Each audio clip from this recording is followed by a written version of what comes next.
இங்கே இருக்க நாட்டு மாடு வச்சுருக்க உழவர்கள் எவ்வளோ பேர் இருப்பீங்க? தயவுசெய்து கை தூக்குங்க.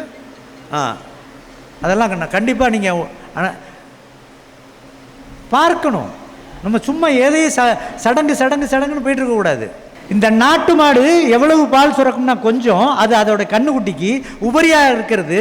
அந்த வீட்டில் சித்த மருத்துவமோ இயற்கை மருத்துவமோ வேற ஒரு மருத்துவத்தில் மருந்து சாப்பிடுகின்ற பொழுது அந்த மருந்துடன் இணைத்து சாப்பிடுவதற்கு பால், தயிர், நெய், வெண்ணெயை பயன்படுத்தின சமூகம். 3 வேளையும் பாலை குடிக்கிறது, 3 வேளையும் தயிரை திங்கிறது, இது ஏற்புடைய செயலா? ஏன் அதை சாப்பிட்ற? A2 மில்க்கு, A2 மில்க்லேருந்து செஞ்ச தயிர். தங்கத்தில் அருவா செஞ்சு நீங்களே வெட்டிக்குவீங்களா? தங்கத்தில் அருவா. அதனால் நான் என் வீட்டில் இருப்பவரை வெட்டினேன், அவர் என்னை வெட்டினார். தங்க ஊசியாக இருந்தாலும் வயிற்றில் குத்திக்க முடியாது. அது A2வாக இருந்தாலும் நமக்கானதான் பார்க்கணும், அது கன்றுக்கானது. நீங்கள் அதை எதற்கு பயன்படுத்தலாம்?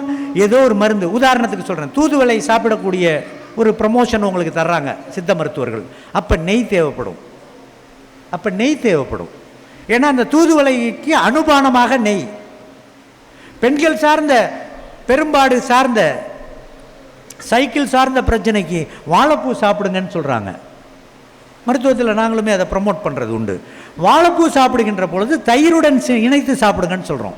ஏன்னா வாழைப்பூ அதிக காரத்தன்மை உள்ளது, அதற்கு சமன்படுத்த அமிலத்தன்மையானது தயிர். அப்போ சேர்க்குறோம். அப்போ தயிர் எதுக்கானது? உணவா மருந்தா? மருந்து. நம்ம என்ன பண்ணுறோம்? பொழுது அன்னைக்கு ஒரு டப்பா வச்சுட்டு தயிர் சாப்பிடு.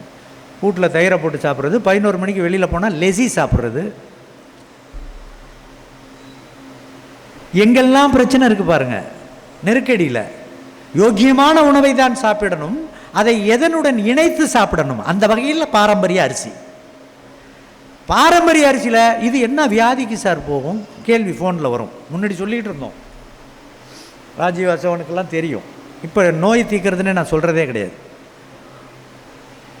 இந்த அலோபதியோட மற்ற மருத்துவத்தோட பழகி இது சாப்பிட்டா இது எதற்கானது? ஒன்றுக்கு ஆகாது, நோயை உண்டு பண்ணும். இப்படி நான் ஃபோனில் பேசிடுறேன். ஏன்னா உன்னை ஒரு மனுஷனை மதிச்சு கேட்டால் நீ நோயை உண்டு பண்ணுங்கிற. எப்படி திங்கிறதுன்னு தெரியலையே, எதோட இணைச்சி திங்கிறதுன்னு. பாரம்பரிய அரிசி தான் அது. நீங்கள் அரிசி திங்கலைன்னா எனக்கு கவலை இல்லை. திம்பீர்களே ஆனால் மரபு அரிசியைத்தான் திங்கணும். அதை எப்படி திங்கணும்? தீட்டாமல் திங்கணும். அன்பாலிஷ்டு. தீட்டிட்டிங்கன்னா அது குலநாசம். சாப்பிட முடியல சார், மெல்ல முடியல, மெல்லாத அரிசியை திங்கி விட்டுரு. அப்போ சிறுதானியம் சாப்பிடலாமா?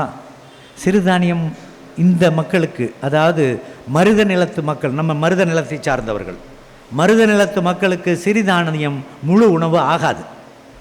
அது விருந்தாடி மாதிரி. என்னைக்காச்சும் ஒரு நாள் புட்டு கொழுக்கட்டை செஞ்சு தின்னுக்கலாம். பொழுதனைக்கு ரோட்டில் கூழு குடிக்கிறாங்களாம். இந்த அரிசியில் கஞ்சி குடிக்க மாட்டான். வேலை மெனக்கட்டு ராஜி மறு உலை கஞ்சி என்னென்னமோலாம் வேலை வாங்கி என்னமோ ட்ரில் வாங்கி போடுறாரு. மறு உலை கஞ்சி. சார் நான் கேவரு கஞ்சி குடிக்கிறேன் சார். கம்பு கூழ் குடிக்கிறது நல்லதா? நீ குடிக்காமல் இருந்தாலே நல்லது. உணவை நாம் புரிந்து கொள்வதற்காக அதை சொல்கிறேன். உணவை எவ்வளவுக்கு எவ்வளவு பயத்துடன் ரொம்ப கவனமாக கையாளுகின்றீர்களோ அவ்வளவுக்கு அவ்வளவு நீங்கள் ஆரோக்கியமாக இருக்க முடியும். அரிசி அருமருந்து, மாற்று கருத்து இல்லை. நிறைய கூட்டங்களில் பதிவு பண்ணியிருக்கேன், உங்களுக்கு தெரிஞ்சிருக்கும். இன்றைக்கி இந்தியாவில் எவ்வளவு நெல் இருக்குது, மரபு நெல் எவ்வளவு இருக்குது தெரியும் தானே? 1,20,000. 1,20,000 மரபு நெல் நம் நாட்டில் இருக்கிறது. தமிழ்நாட்டில் எவ்வளோ இருக்கும்? ராஜீவ் மாதிரி பிள்ளைகள், விதை சேகரிப்பாளர்கள், விதை பாதுகாவலர்கள், இவர்கள்ட்ட தமிழ்நாட்டில் கூட்டி சேர்த்திங்கன்னா, நான் நிறையெல்லாம் சொல்லலை, ஈஸியாக ஒரு 500 நெல் பிடிச்சிடலாமா ராஜீவ்?